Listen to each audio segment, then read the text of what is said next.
안녕하세요. 영농가 날씨의 한희경입니다. 오늘 날씨도 따뜻하고 공기도 깨끗해서 봄을 느끼기에 아주 좋은 하루였습니다. 대신 건조함은 더욱 심해지고 있는데요. 여전히 전국에는 건조특보가 내려진 가운데 서해안과 동해안을 중심으로 바람이 강하게 불고 있습니다. 다행히 내일은 전국에 단비 소식이 있습니다. 오후에 제주와 전남을 시작으로 밤에는 전국으로 비가 확대되겠고 모레 오전까지 비가 이어지겠습니다. 그 사이 예상되는 비의 양을 보면 제주와 남해안에는 30에서 80, 제주 산간에는 초고 120mm 이상의 호우가 쏟아지겠습니다. 또 강원 영동과 남부지방에도 10에서 40mm로 봄비치고는 꽤 많은 양의 비가 내리겠고요. 서울, 경기와 강원 영서지방에는 5에서 20mm 정도의 비가 예상됩니다. 기온이 낮은 강원도 산간지방에는 비보다는 눈이 내릴 가능성이 높은데요. 3에서 초고 15cm 이상의 많은 양의 눈이 내리면서 잔불을 정리하는 데 아주 큰 도움이 될 것으로 전망합니다. 그런 모습 보시겠습니다. 지금 우리나라는 고기압의 영향을 받아 전국적으로 맑고 깨끗한 날씨를 보이고 있습니다. 내일까지는 대기 확산이 원활하게 이루어지면서 공기질이 보통에서 좋음 수준을 보이겠는데요. 내일 우리나라는 고기압의 가장자리에 들다가 점차 다가오는 이 저기압의 영향을 받겠습니다. 따라서 내일은 전반적으로 구름이 많다가 오후부터는 흐려져 제주와 전라남도 지방부터 비가 시작되겠고요. 밤에는 전국적으로 비가 확대되겠습니다. 내일 아침 기온을 보시면 춘천이 3도, 서울과 전주, 대구가 7도로 오늘과 거의 비슷하게 출발하겠고요. 북한 지방은 강계가 영하 4도, 함흥은 2도로 평년과는 비슷하겠습니다. 하지만 낮 최고 기온은 서울이 14도, 전주가 18도, 부산이 15도 등으로 흐린 날씨 때문에 오늘보다는 기온이 조금 떨어지겠고 북한 지방은 평양이 12도, 함흥은 11도가 예상됩니다. 자세한 해상 날씨 보시겠습니다. 내일은 전 해상에서 물결이 높아지겠고 바람 또한 강하게 불겠습니다. 때문에 대부분 해상에 다시 또 풍랑특보가 내려질 가능성이 높습니다. 날씨 정보였습니다.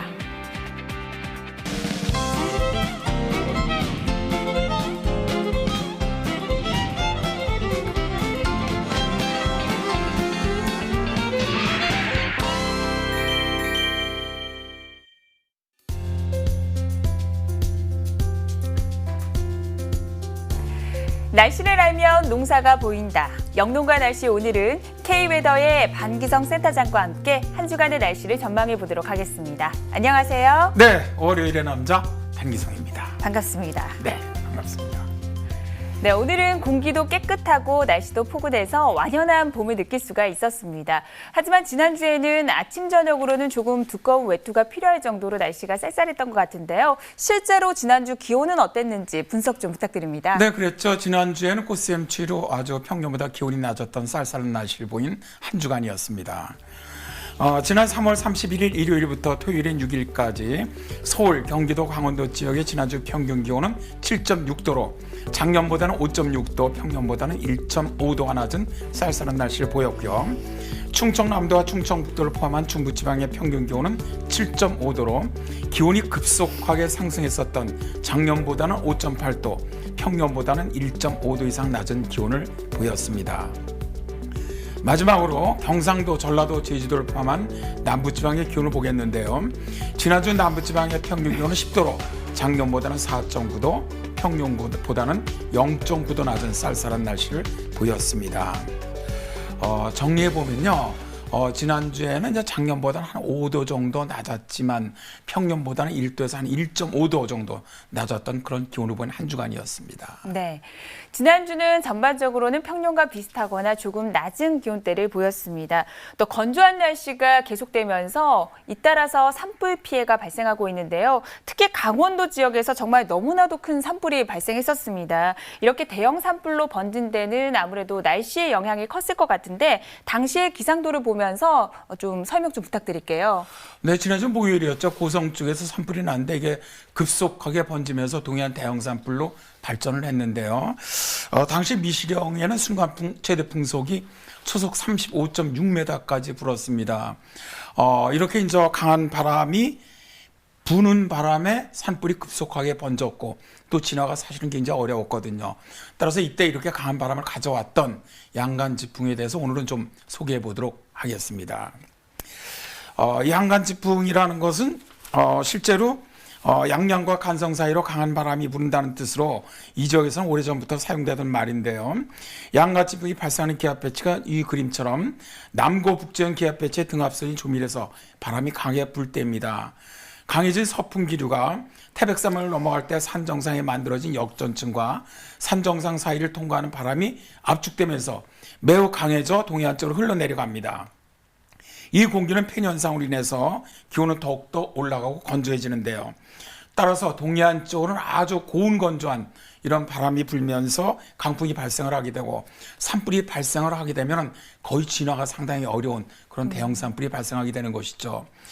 실제로 1996년 또 2000년, 2005년 이때 동해안 대형 산불이 있었는데 이때 대형 산불을 가져왔다는 바람이 바로 양간지풍이었습니다. 네, 대형 산불로 번진 원인을 양간지풍으로 설명해 주셨습니다. 또 계속해서 건조특보가 이어지고 있습니다. 지난주에도 날씨가 상당히 건조했는데요. 실제로 강수량은 어땠는지 알려주시죠. 지난주에는 먼저 꽃샘추위가 내려오면서 정적으로 춥고 비는 거의 내리지 않았죠. 주말에 가갖고 아주 정말 약간 정도의 비만 내렸는데, 실제로 각 지역별로 강수량을 살펴보면 전국적으로 2mm 이하의 아주 적은 비만 토요일에 살짝 내렸습니다. 작년과 비교하면 거의 30에서 40mm 정도가 적게 내렸고요. 평년보다도 10에서 15mm 이상 적게 내리면서 아주 건조해졌고, 건조한 날씨가 동해안 대형 산불에도 영향을 주었었죠. 네, 그리고 앞서 설명해 주신 4번의 대형 산불 모두 4월에 발생했습니다. 그만큼 이맘때 날씨가 산불이 발생하기에 아주 좋은 조건인데요. 먼저 이 시간 기상특보 상황을 살펴보도록 하겠습니다. 지금 강원 영동과 영남을 중심으로는 계속해서 건조 경보가 발효 중이고요. 서울을 비롯한 대부분 지방에는 건조주의보가 내려진 상황입니다. 실효 습도가 대부분 20에서 30%대에 머물러서 화재 위험이 상당히 높은데요. 다행히 내일부터는 비 소식이 있긴 합니다. 그 전까지는 계속해서 불조심에 신경을 써 주셔야겠습니다. 네, 다행히 오늘은 대기 확산이 원활하게 이루어지면서 공기질이 비교적 깨끗했습니다. 최근에는 미세먼지도 자연재해로 규정하고 대응하고 있는 상황인데요. 이번 주에는 대기질이 어떨지 상당히 궁금합니다. 좀 전망 좀 부탁드릴게요. 네, 이번 주 대기질을 좀 알아보도록 하겠습니다. 일단 주 초반만 하더라도 보통 내지 좋음으로 좋겠지만 주 후반에는 다소 나빠질 것으로 예상이 되는데요. 비가 내리고 바람이 부는 내일부터 목요일까지는 보통 내지는 좋음이 예상이 됩니다. 그러나 대기가 정체하는 금요일부터 토요일까지는 한때 나쁨이 되겠습니다. 네, 오늘에 이어서 내일도 대기질은 무난할 것으로 전망해 주셨습니다. 그렇다면 이번에는 건조특보가 내려진 지역이죠. 경상북도와 전라북도 그리고 강원도 지방의 주간 날씨를 확인해 보도록 하겠습니다.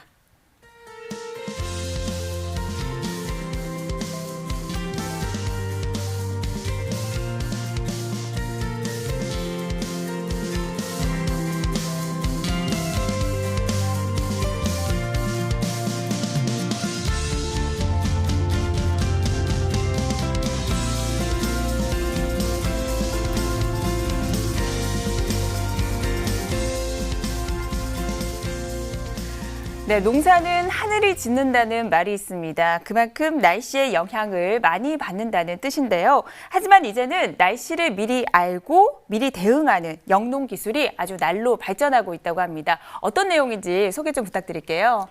농업에서 정말 우리가 날씨를 잘 예측할 수만 있다면은 굉장히 여러 가지 피해를 줄일 수가 있죠. 이제 그러다 보니까 이제 선진 농업 그런 회사라든가 기업들은 빅데이터를 활용을 해갖고 날씨를 갖다 예측하는 그런 어떻게 보면 날씨 경영이라고 그러죠. 농업 날씨 경영을 선보이고 있는데요. 빅데이터를 분석을 해서 일단 날씨를 예측을 하고요. 이런 예측된 날씨를 갖다가 이용을 해갖고 자연재해를 예방하는 이런 기법으로 활용하는 것이거든요. 그래서 농업 생산성을 아주 굉장히 극대화하는 이런 방법인데 세계적인 농업 강국인 미국의 한 농산업 대기업이 최근에 빅데이터로 기후 정보를 분석하는 벤처기업을 무려 1조 원에 사들여서 큰 화제가 되기도 했는데요. 이 농산업 기업은 강수, 토양, 유전자 등 방대한 데이터를 활용을 해서 농업 생산성을 높이겠다. 라고 나섰습니다.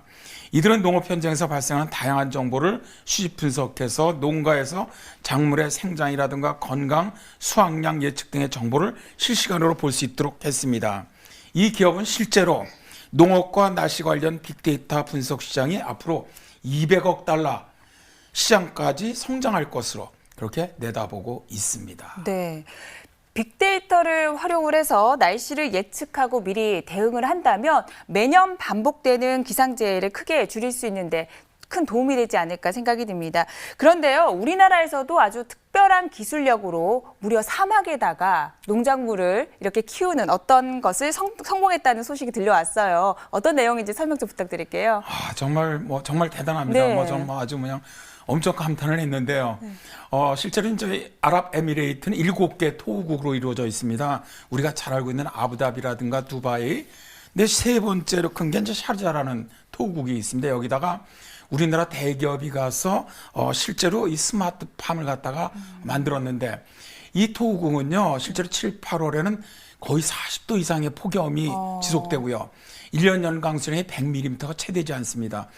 아주 매우 척박한 네. 그런 사막 지역인데 여기다가 정말 이 스마트팜을 만들어서 허브 작물을 갖다가 키우는 이런 걸 갖다 만들었거든요. 이런 농업을 갖다가.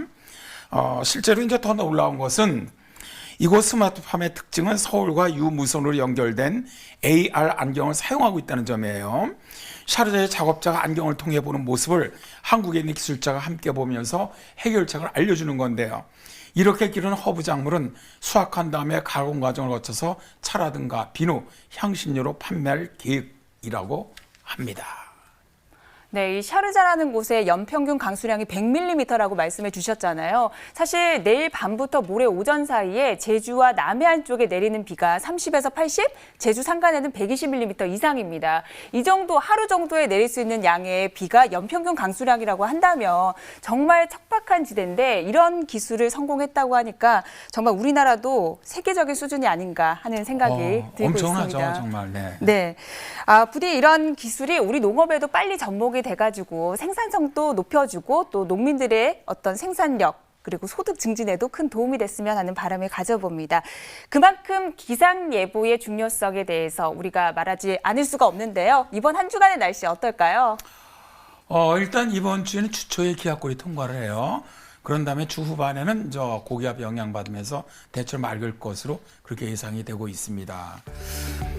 먼저 서울, 경기, 강원도를 포함한 중북부 지방은 내일 흐려져서 비가 시작된 다음에 수요일에 비가 그칩니다. 그러면서 구름 많은 날씨를 보이겠고요. 목요일은 맑겠지만 동해안 지방은 흐리고 비가 내리겠습니다. 금요일, 토요일은 맑은 날씨가 예상이 됩니다. 충청남도와 충청북도를 포함한 중부지방은 내일 흐려져 비가 시작된 후 모레 비가 그치면서 흐린 날씨를 보이겠습니다. 그러나 목요일부터 토요일까지는 맑은 날씨를 보이겠습니다. 마지막으로 경상도, 전라도, 제주도를 포함한 남부지방인데요. 여기도 내일 흐려져서 비가 시작된 후 모레 비가 그치면서 구름 많은 날씨가 되겠습니다. 특히 내일부터 모레 사이에 남부와 제주도는 많은 비가 예상이 됩니다. 대비 좀 철저히 해주시기 바라고요. 목요일부터 토요일까지는 맑은 날씨 이어질 것으로 예상이 됩니다.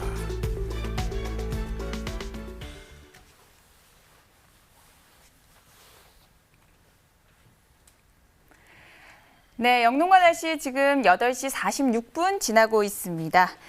이번에는 역사 속에 기록된 농업 이야기를 통해서 우리 선조들의 지혜를 엿보는 시간입니다. 역사 속의 영농 이야기 지금 바로 만나보시죠.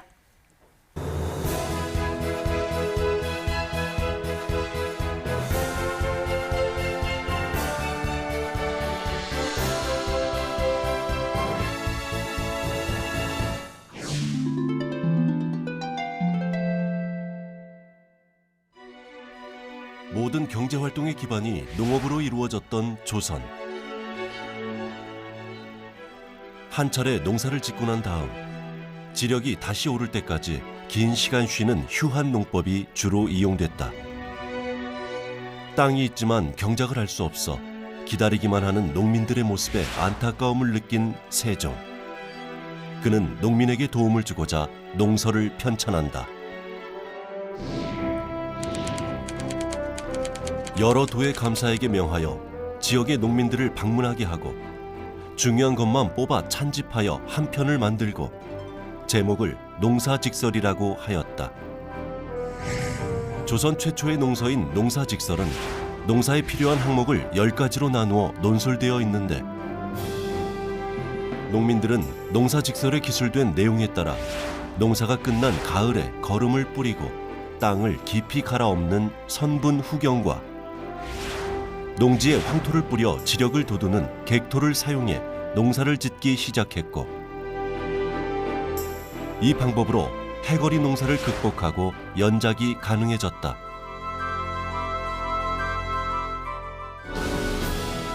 그리고 연작의 효과는 대단했다.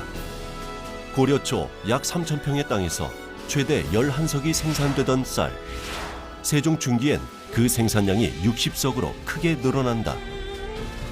그렇게 비약적인 농업의 발달로 농민들의 소득이 크게 증가했고 높은 생산력은 상업 활동의 기초가 되었다.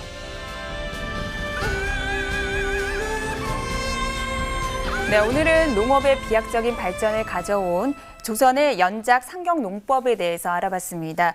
농업의 발전을 위해 연구하는 것은 예나 지금이나 변함이 없는 것 같은데요. 농촌진흥청이 기후변화에 대응하는 연구 개발에 아주 큰 투자를 한다는 소식이 있습니다. 어떤 내용인지 소개 좀 부탁드릴게요. 네, 그렇죠. 신농업 기후변화 대응체계 구축 사업이죠. 여기에 농업진흥청은 2020년부터 8년 동안 약 2,009억 원을 투자하겠다.